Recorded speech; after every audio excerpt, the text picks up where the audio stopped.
Несмотря ни на что, фронтовики, которые уже давно разменяли 9-й десяток лет, как и прежде, готовятся ко Дню Победы. Это праздник, который был, есть и будет одним из важнейших в мире. Об этом фронтовики торопятся рассказать новым поколениям, детям, внукам и правнукам. Мои коллеги продолжат.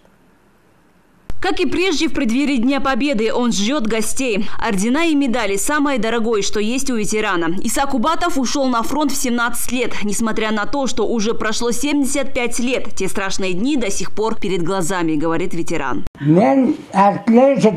Я был артиллеристом, туда брали самых отважных. Снаряд весил 16 килограммов. Вы представляете, как с этим идти в бой? Я быстро освоился, знал, надо гнать немцев, потому что за нами наши родные, матери и близкие. Мы их надежда и защита.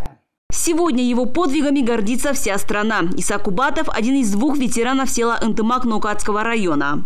Домой ветеран вернулся спустя 5 лет, в 1946 году. После войны работал в колхозе. Женился, родил 3 дочерей и 8 сыновей. Я горжусь своим отцом. Он дал нам замечательное воспитание. Все дети окончили вузы. Он переживал и о внуках, учил их самому доброму. Сейчас также переживает о правнуках.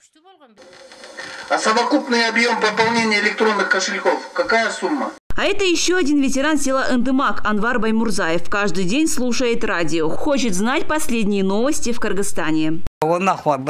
Слушаю новости постоянно. Телевизор не могу смотреть, зрения нету. Поэтому постоянно слушаю радио. Слежу за последними новостями как в стране, так и во всем мире. Хочу мира во всем мире.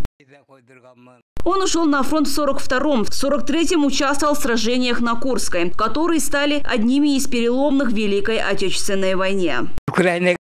Сражение длилось 50 дней и ночей. Нам удалось отбросить фашистов на 80 километров. Потом они отбили 10 километров. Я был ранен в руку, попал в госпиталь, пролежал там 4 месяца. А потом снова в бой. После госпиталя солдат вернулся домой в Наукатский район. Здесь женился, родил 3 детей. Сегодня у него подрастает уже 30 внуков. Им ветеран, которому в этом году исполняется 100 лет, старается передать все, что знает о мире и о том, как страшна война. Всего в Наукатском районе 75-летие Великой Победы готовится встретить 7 ветеранов-фронтовиков. Гульжан Нурматкал, Самара Асанова, Бекжан Рыспайулу, ЛТР, Ошская область.